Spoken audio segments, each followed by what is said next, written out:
Welcome to the Cultivating Potential podcast, where our aim is to bring enterprise leaders the wisdom and resources they need to cultivate the creative and innovative potential of their employees. It's our belief that cultivating the potential of employees is the greatest opportunities leaders have to make an impact today and leave a legacy for tomorrow. Today, I am excited to welcome Gal Rimon. Gal is the founder and CEO of Centrical, a fast-growing growth stage SaaS startup that put the mission of putting the frontline employees at the center of business success. By providing personal and guided experience to contact center agents and salespeople, Centrical helps them to be engaged, improve their performance, learn, and grow. Centrical is a trusted provider of services by more than 100 global enterprises, including Microsoft, Verizon, British Telecom, Coca-cola, and others. Welcome, Gal. Thank you, Karen. It's a pleasure to be here. Yes, I'm so excited to have you on, and I just love hearing stories like Centrical's and other leaders that are really taking the focus off of themselves and maybe their KPIs and really putting the focus on the people that are delivering the goods day in and day out. So I can't wait to dig in here. So tell me about your journey as the founder of Centrical and how it became what it is today. So I have more than 20 years of experience before Centrical in the fields of BI, analytics, big data. And I used to help large enterprise organizations to go through a process of customer centricity. You know, I worked for Deloitte, EDS. I was also a CEO of a big data company. And in this process, we managed to move the companies from focusing on the processes, customer acquisition, service, billing, collection, to put the focus on the customer and the consumer, and to create an experience that would put the smile on the customer face when even when they're angry, you know, to turn it into a great experience, to know everything about the customer and to provide the next best action. When after selling the previous company, I thought, you know, what I'm going to do on, you know, the next step, right? And I noticed that the employees in the organization that are the ones that execute the strategy of the company, they have disjointed, scattered experiences, right? Not an experiences. From the HR that are focused on onboarding, from L&D, learning and development experts, from their managers, from the ops managers, and each one is actually trying to gain something, and they think about themselves and not on the employees. And Centrical tried to change this, to flip the pyramid from top-down approach to bottom up. You're the hero, we're flipping the pyramid, and we put you at the center of business success. Yeah, well, and because they are, and it's amazing that it took your expertise for leaders to see that, but I just love how your journey led you from data to experience in the customer realm to experience in the employee realm, because really all experience flows from the employees' perspective, how they interact, and all that, of course, is contingent upon the experience they're having themselves. So tell me a little bit more. I'm so curious as to how software does this for companies. So I'm going back to 2006. Okay. I don't know if you remember, but in 2006 and 2007, there were two great inventions, iPhone and Fitbit. I think Fitbit 2007 or 2008. Now, I remember in 2006, I was sitting in a restaurant, right, eating French fries. And I was a CEO of a big data company, so I started to gain more weight. And I Okay. looked at myself, I looked at the bowl of French fries, and I, I said, okay, what's going on, right? Yeah, And I don't believe in diets because there is a beginning and an end, and then you gain more weight after you finish sure. the diet, right? So I started to think about behaviors, right? How to start changing my behaviors from food perspective and from training perspective. And on like kind of a side note, I like video games, Mm-hmm. GTA, Gran Turismo. I have PlayStation from 1 to 5, including VR. Yeah. Sometimes I give my kids to play with the PlayStation, right? And and I wanted to kind of, I thought, right, that in order to keep those behaviors, right, to create this consistency, maybe to take the video game approach and to Mm-hmm. turn it into some kind of behavior reinforcement and recognition and so on. And I started to create, at least in my mind, a car race experience for losing weight. If Ah, yeah, so you if you didn't, gamified it. yeah, I gamified it 4 years or 6 years before I learned the term gamification. Yeah, I think there's even books about it now. That's Yeah, interesting. exactly.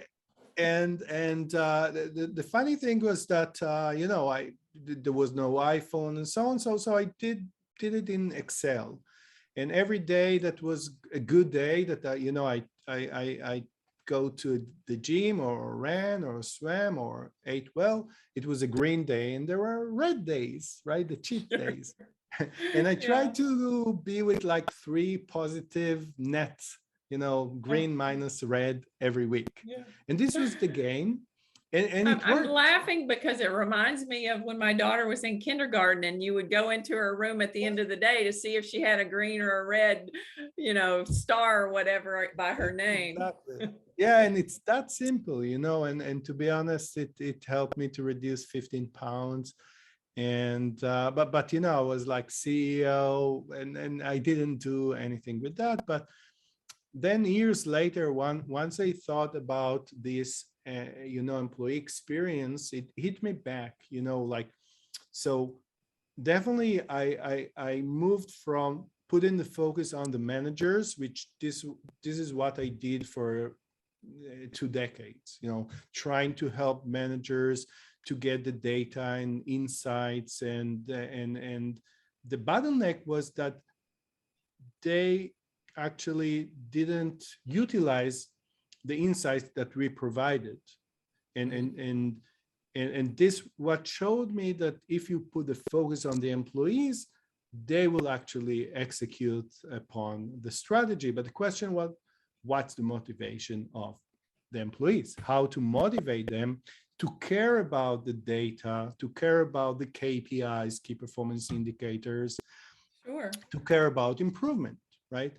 And then I started to marry the gamification approach together with the real-time performance management KPI approach. Hmm. And this was like the grain of salt that we started to crystallize Centrical, or in the early days the name was Game Effective. And the focus was on gamification. Let's create a gamified experience around the performance of the employees. And this was the first stage of Game Effective. Oh, wow. That's so interesting. And I think it talks specifically to our human nature that we want to improve, we want to do better. We want to see those green stars versus the red stars. Um, I think it's really neat that success and employee success is the mission of Centrical. So why is it essential, do you feel, that customer or organizations put the employees at the center of their business success? I feel like they still don't do that enough.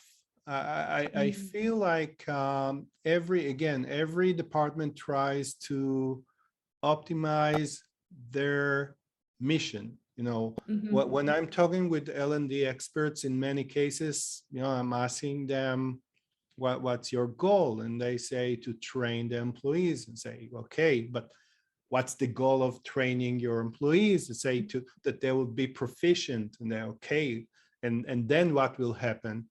They will sell more or provide great service to our customers, and so on. And this is actually the answer. And then I have the knockout question is, okay, and what's your impact on the sales? How do you know what's your impact on the sales? And even more importantly, how do you know what to train them if you don't have any information on their personal performance? Yeah.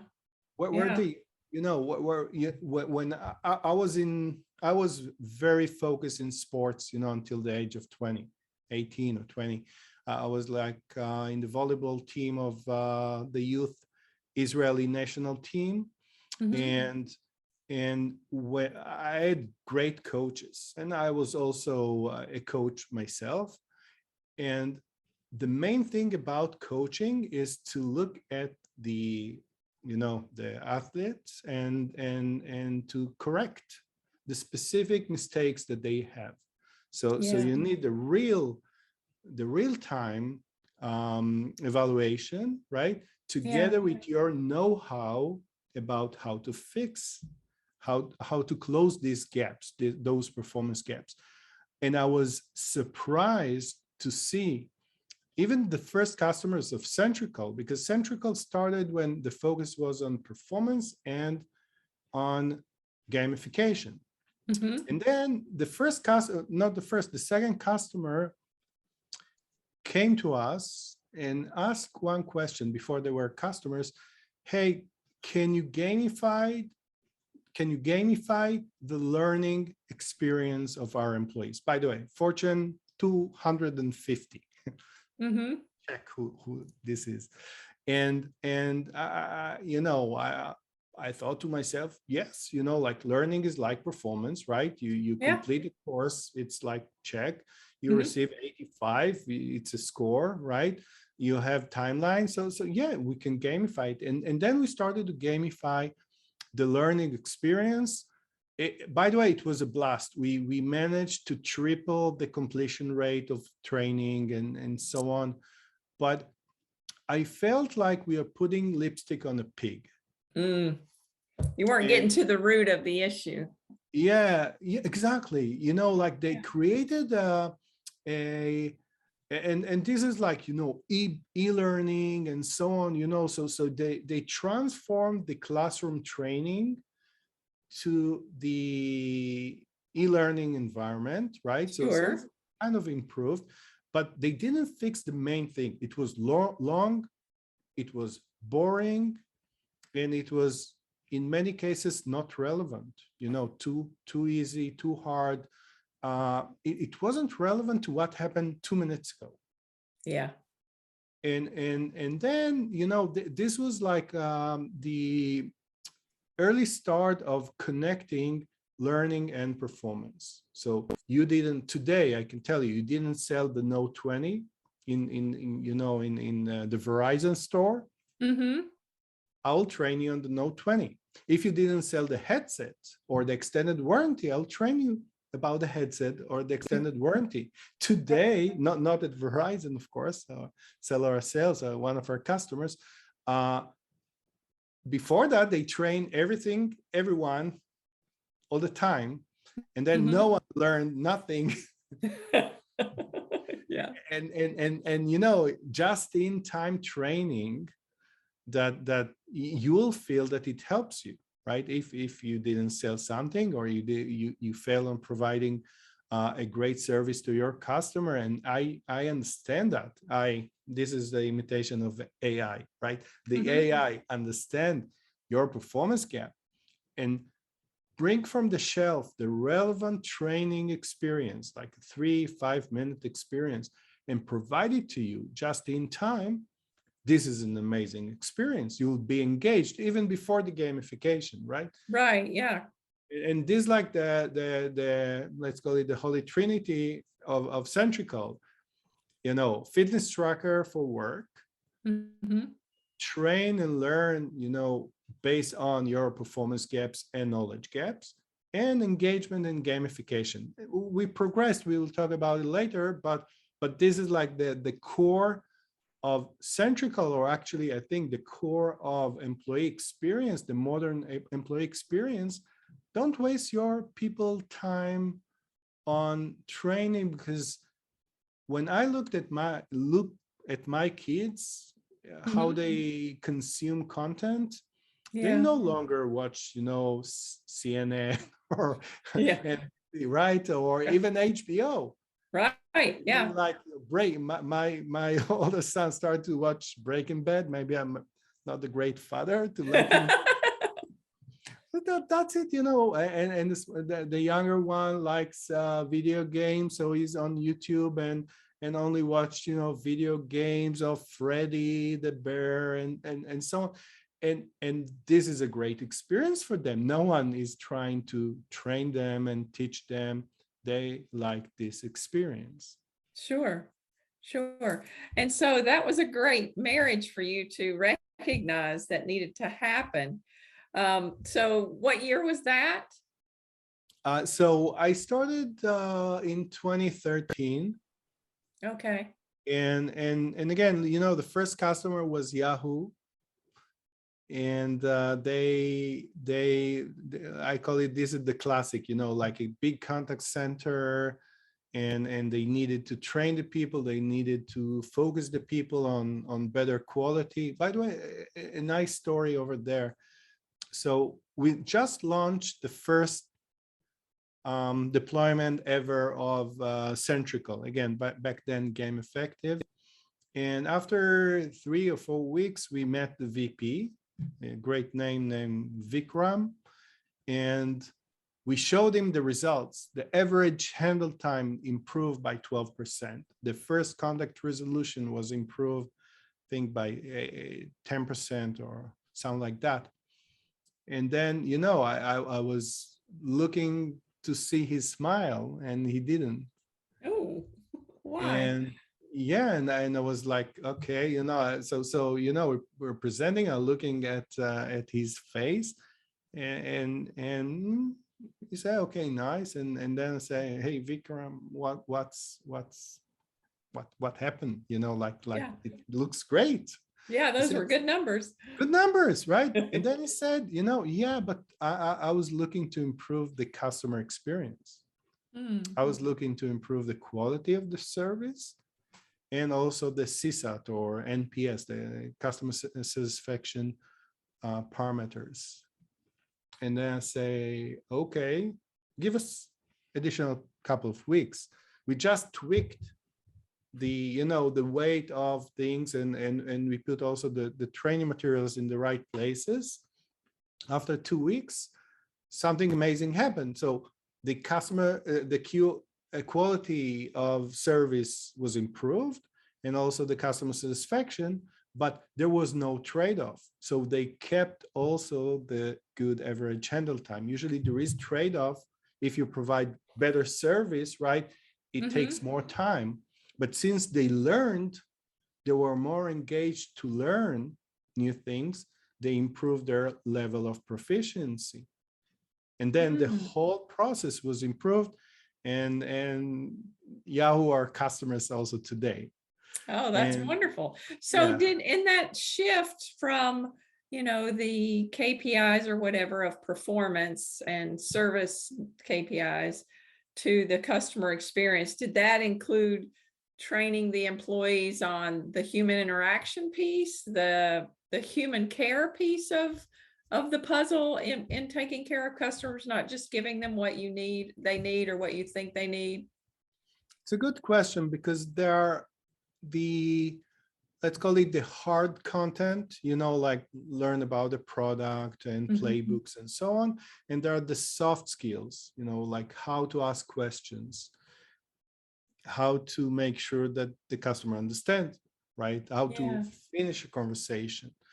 and it's much harder. And then we started to find the role play simulations. We went to the contact centers and to the sales organizations, and we saw many experiences of like an employee and usually a trainer or a manager were sitting together, and one imitates or play the role of the customer, the angry customer, and the other is the agent, right?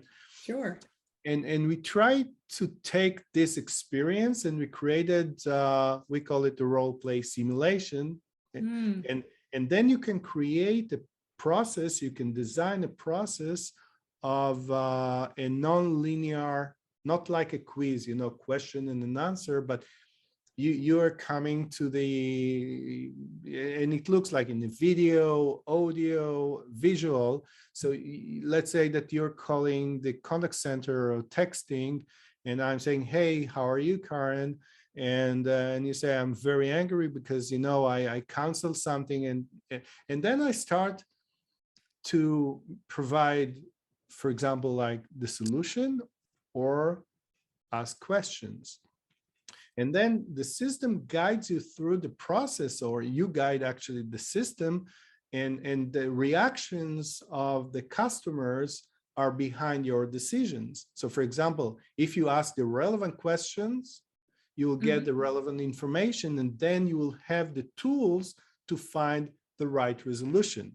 But the main thing is to create this practice on asking the right questions. Usually people tend to, okay, I hear you, now I'll give you yeah let me get you like, let me get you satisfied and out of here, because I don't need the angry energy anymore.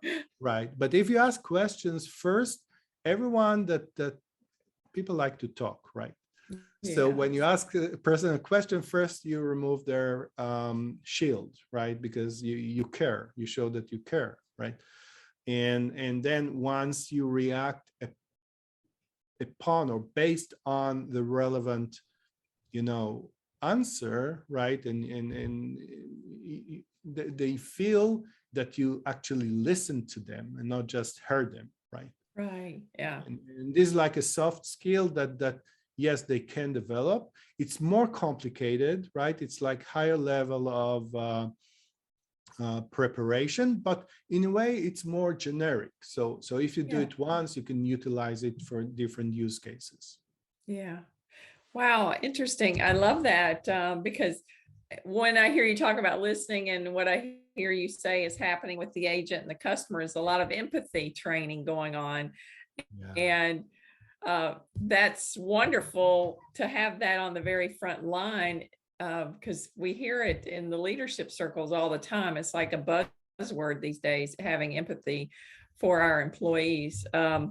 So let's fast forward now to. Sorry, Karen, I must take your term empathy, because I feel like we're in an empathy crisis in the last couple of years, post-COVID, that before COVID, if you saw your employee and you saw their face, you understood that they're in some kind of stress or problem, and you're a human being, and you can show empathy.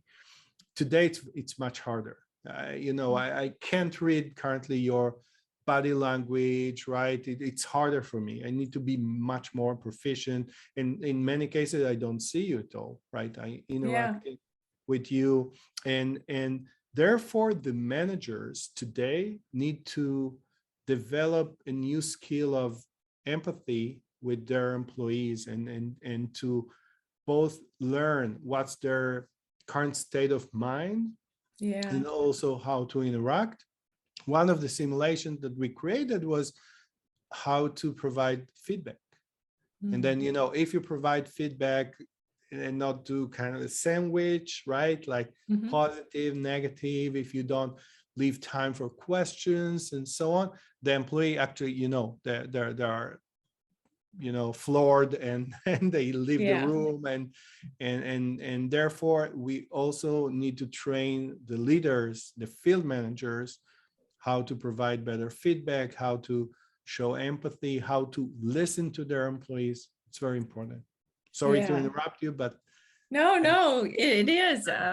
And you're exactly right. The Great Resignation has, or the COVID pandemic has added a lot of layers of complication to being empathetic, because we have to be empathetic in a virtual world or in a world where, you know, we may only instant message them throughout the day. So yeah, it makes it challenging. So let's talk about the Great Resignation. Do you think it's those complexities of and lack of empathy that is causing these attrition rates and lack of employee retention? What do you think is behind that? And what are you guys at Centrical doing to help, you know, organizations, mitigate, you know, fill that gap? So I believe that in the last couple of years, the gig, let's call it the gig economy mentality, got into their workplace of the large enterprises. Yeah. Because if you are a contact center agent and you know, you work for a company, right? You even like the company and their products. Once you don't have social life like before, you know, going to smoke cigarettes together and socializing, having good relationships with your manager that take care of you and so on, you start thinking in kind of a gig economy. You know, this is like a check and not a, you know, a family, right? Yeah. And this is one aspect that it's very hard to handle. And the second thing is that companies today try to bring back the employees to the workplace, and they don't want to go back. So Yeah. sometimes there is like 2 days or 3 days a week, but it's very, you know, it creates this tension, and this is an additional tension. Third aspect is much more, you know, macro, you know, Gen Z. And Gen Z behave differently, and they react differently, and they feel less. I don't like the term commitment, right? Because the commitment is created if you're a great workplace. So I believe that organizations need to first clarify the definition of success. And we were so surprised to see that there is, in many cases, because we were getting into a new customer, and then we see that there is no good definition of success. There are a couple of KPIs, but not a real definition of what's success. You know, like, okay, NPS above 8, or and this is like the first thing. We also proved, we have like, we utilize, I think, 4 million records, and we proved that people with clarity on the definition of success perform more than 10% better than those who don't have clarity. Sure. Yeah. 10%. Only, you know, is it clear to you what are your goals next week or not? Yeah. So this is the first thing, clarity. The second thing is, you know, I call it fitness tracker for work, where you are in this path to success. And people would like to be successful. So, Yeah, so absolutely. first and foremost, before talking about gamification and experience and things like that, I want to feel successful. And if I'm there, it's 50% that I'll stay, because people like to keep being successful, right? Yeah. You see it everywhere. You see it with, you know, basketball, you see it in movies, you see it, you know, people like to stick together. If they did great movie, the director takes the same actor, right? Yeah. I think a key word that you said there, Gail, is feeling. They would like to feel successful, and feeling it's subjective. is, Exactly. It's subjective. yeah, it's subjective, and it's definitely not tied to a number. Yeah. It's perceived. It's something that is perceived. You know, you could hit your numbers and still feel that you're not successful.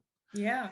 The second thing is, you need to feel that you're growing and developing yourself. And usually I remember by myself that every year there was like a period, right, that I try to look previous year, what did I learn, what did I, and not just from promotion perspective. By the way, in Centrical, we had in the last couple of years dozens of promotions that weren't vertical promotions, right? Some of the from like customer success to pre-sale, from pre-sale to sales, and so on.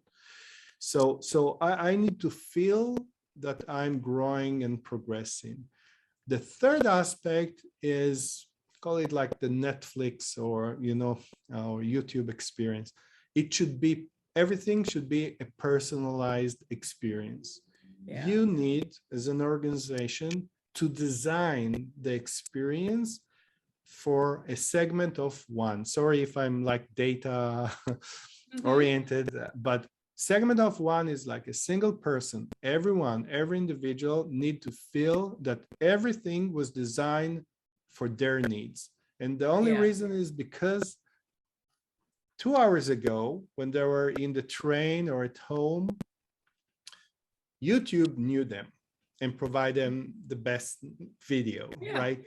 Amazon provided the next service or product, right? And Netflix the next show or the next chapter, and only you show them a dashboard or a ticketing system, and you're not designing a personalized experience. Well, and the key there, I think, is YouTube and Amazon, they say this is what we recommend for you based on what you like. And we, in the organizations, it's usually like the manager could care less what you like. Here's what we need from you next. Exactly. And there is a win-win. I think that the first and foremost is there is a win-win, and if you are successful and you're growing and you're on the right path, you will succeed. The last but not least is, let's say that you can't win them all, right? So people will still tend to leave, and then in marketing we call it flight risk, right? So we need to anticipate and to forecast who are the people at risk. And you need a lot of data, but the most important part of the data, you need a variety of data. You need the performance data, the learning data, the engagement data.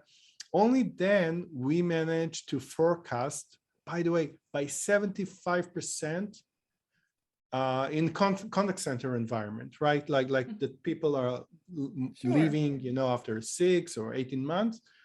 Who are the people that will leave in the following month? By 75%. And that's excellent. It's shocking. And then you can do something about it.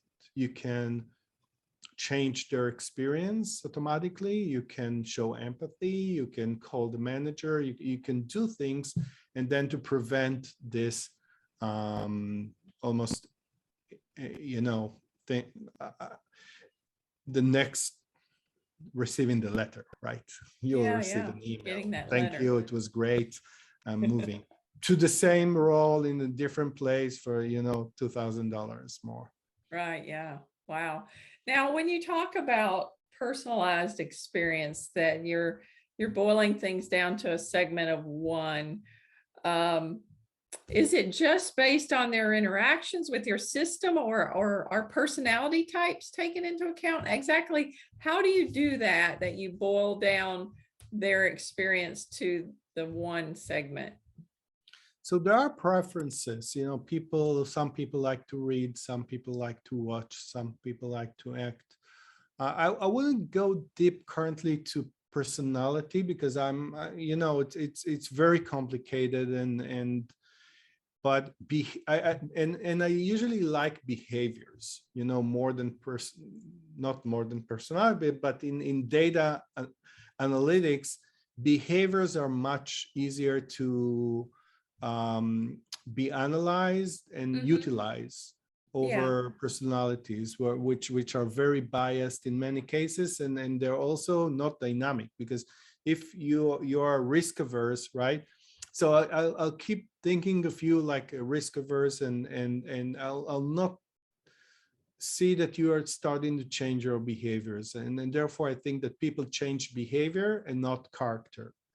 And this, like, the first thing is like to look at the behaviors, and then based on the behaviors, for example, like I can give a nice example. Let's say that you're in a mobile store, right? And we launched the Galaxy Note 20, and after 3 days, you see that you are doing great. So I'll kind of promote you to start doing cross-sell and upselling.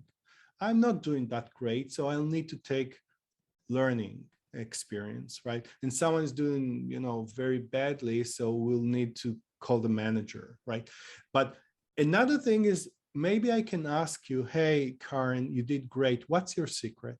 And then I'll take this contribution and share with others, right? So you're the hero of the day.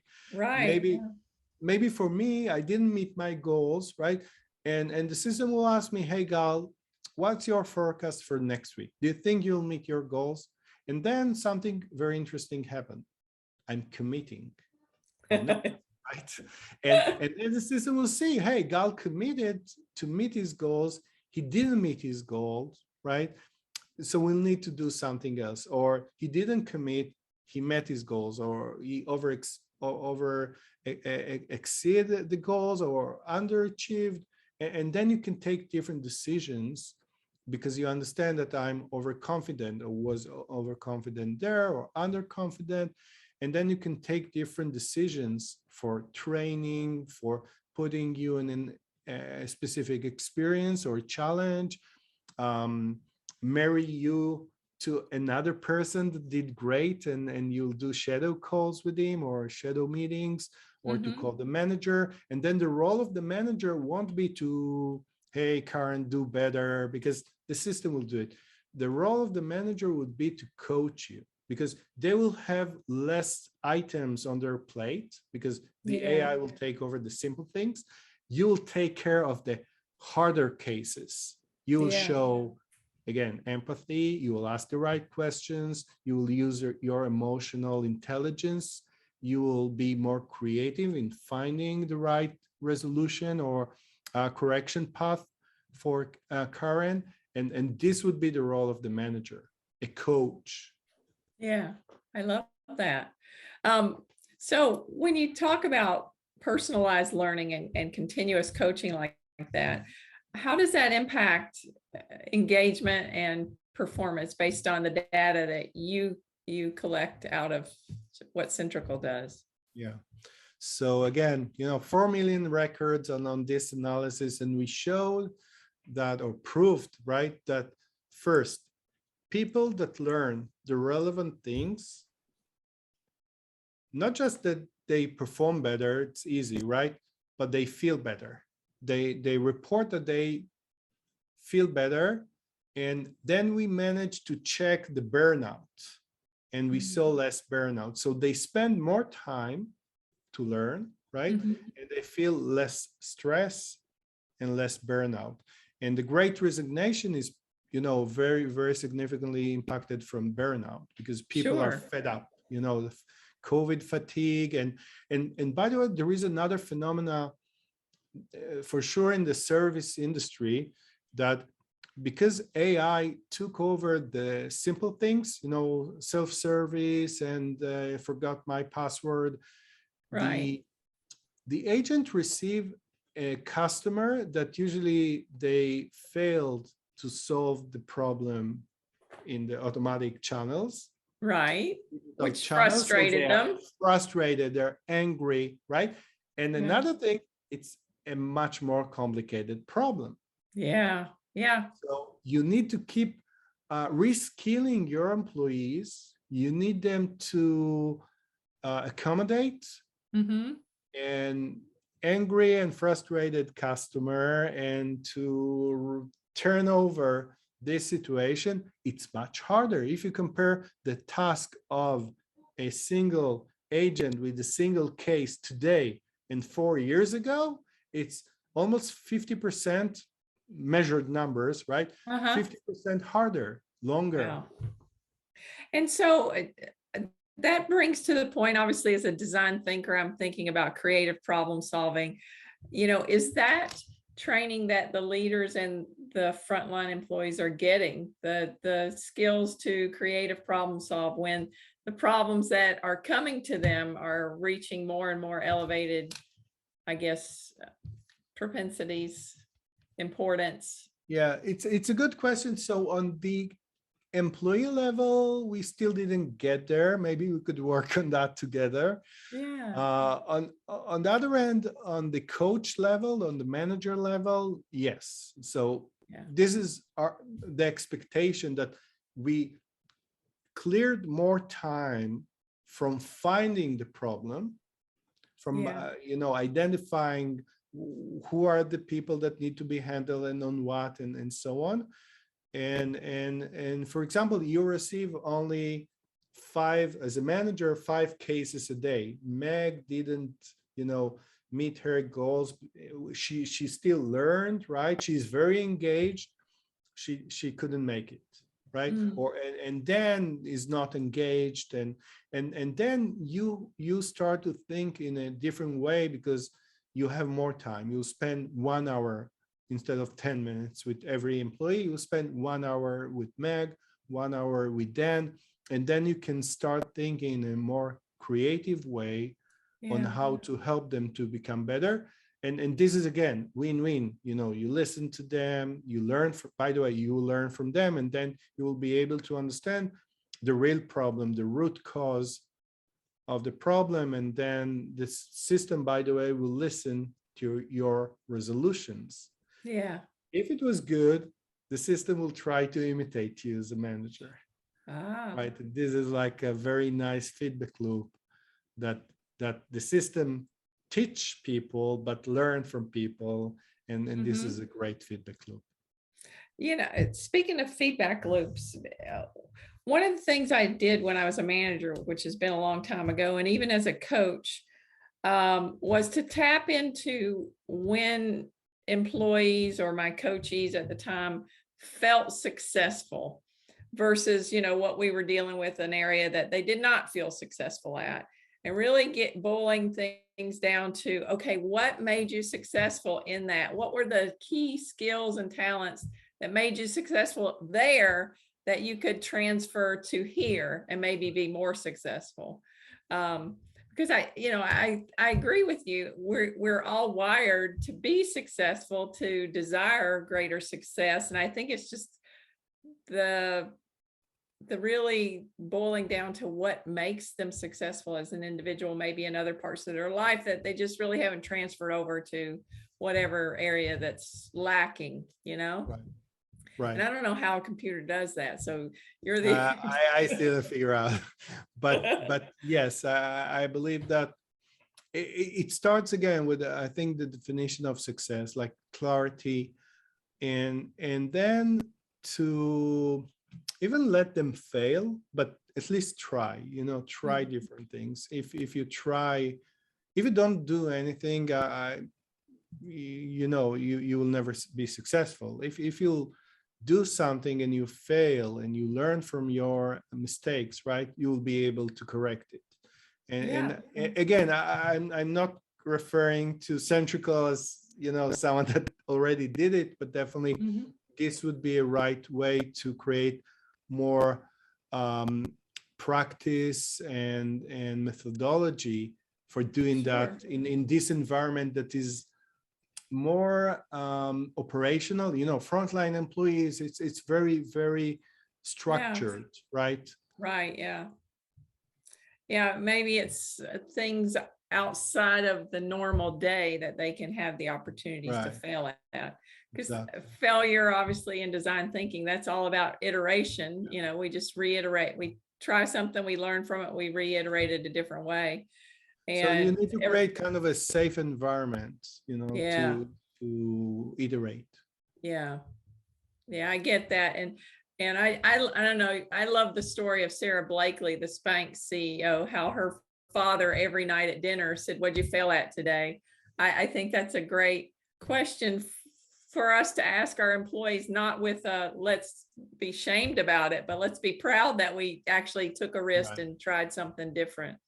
So very neat. So next question, why do you think technology is a key to creating a better employee experience? At scale, you currently you can't create a personalized experience. You can't. It's, you know, when I have 100 employees, right? I know almost each one of them, and I can understand, and you know, there are 5 team members and so on. And then this is why startup environment is very employee focused, right? Because it's small. Yeah. And once you get into the corporate, you have 1,000 employees, you have 10,000 employees, you have different regions, you have different departments, you have different line of businesses, you have different roles. You start to aim to the average, to be more honest, to the lower third, you know, to the 30-35% percentile, the lower 30-35 percentile, not to lose everyone. And then you lose everyone. Yeah. Because those who below, you lose them, right? Those who above, you lose them. And therefore, once you really try to create this personalized experience, you must have technology, you must bring AI, you must bring, you know, automation. And this is one part. The second part, of course, is like everyone today are in their mobile or smartwatch, and I would like to consume a short video, and definitely not to meet a manager that will teach me, you know, or a trainer, right? Right. And because when you put me in a classroom, after 10 minutes, I will start to scratch myself. I can't sit. And I believe that the ADHD is everyone are 20-30% more than before. We have, and post-COVID, I think it's even more. We're fatigued with everything. So creating this digital experience together with AI is the answer. But again, let's still keep the human aspect, but elevate the human aspect to something more meaningful, right? Something more creative, more emotional focused, more you know, empathy and things like that over, hey, I looked at this report and I see that you have a problem. What will happen next week? I can handle it with AI. I don't need you, dear manager. Sure. And when as you were talking, I was thinking about the classroom experience of learning versus the learning on the go with a digital device. I mean, one of the key human desires is autonomy. And when you put us all in a classroom, you take that away. Right. Choice and autonomy. Yeah. Interesting. So what are some ways that you see Centrifugal doing that, creating the best employee experience that may be different from what people are used to, or maybe some of the other technologies that they thought were going to do that, but really haven't delivered? Today, definitely in the last 4 or 5 years, the tech, you know, there was a lot of investment in tech, buying software, but most of the software that I see around the employees are point solutions. There are coaching systems, there are learning systems, there are CRM systems, case systems, knowledge management systems. And the problem that, again, it's like what I said in the beginning about the customer experience, right? No one see the employee. They try to optimize the learning process and to serve the L&D manager. Right. Where I believe that this employee centricity approach is change of paradigm. And I still see that we, people like you and I, and hopefully people that are listening to this podcast, would be the bridge between, crossing the chasm, from the early adopters, people that truly, believe in design thinking and taking risk and so on, to the majority, and to create those practices. We still don't see practices of personalized experience or guided experience in the workplace. 99% of the customers that we meet, they don't have this practice, and we try to elevate this practice, so they like the gamification, right? But then we try to say, okay, gamification is very important, it's nice, but it's only conduit to behavior change. Right. But what are the relevant behaviors? How to Right. design the behaviors that will provide this long-term improvement, power wheel of clarification of success, reaching to success, more energy, learn more, be more successful, and so on. Yeah. Wow. I love that. There's this meme going around LinkedIn about a leader is the experience of their employee. And, how, and I don't know, maybe if Centrical addresses this, or just maybe your observations, those managers do have the pressures from above for KPIs and so forth.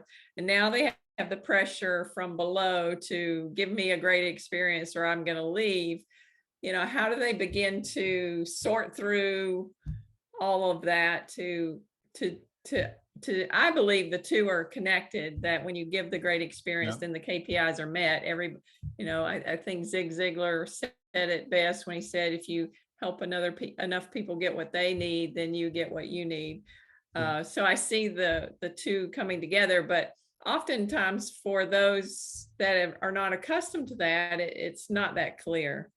Yeah.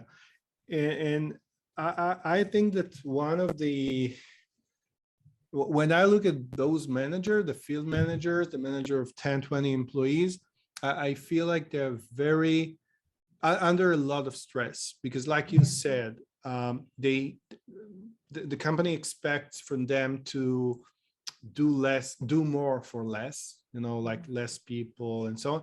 And they don't have their strongest tools, because they were the best agent, right? And you promoted them to become a manager because they were the best in their trade. So they turn to a lead. Lead is usually the person that show how to succeed by example. When they were next to you, it was easier to help you, right? But if they're not next to you, they need to start developing new skills, like asking questions, right? Like coaching, like creating those solutions, like you mentioned, like what are the training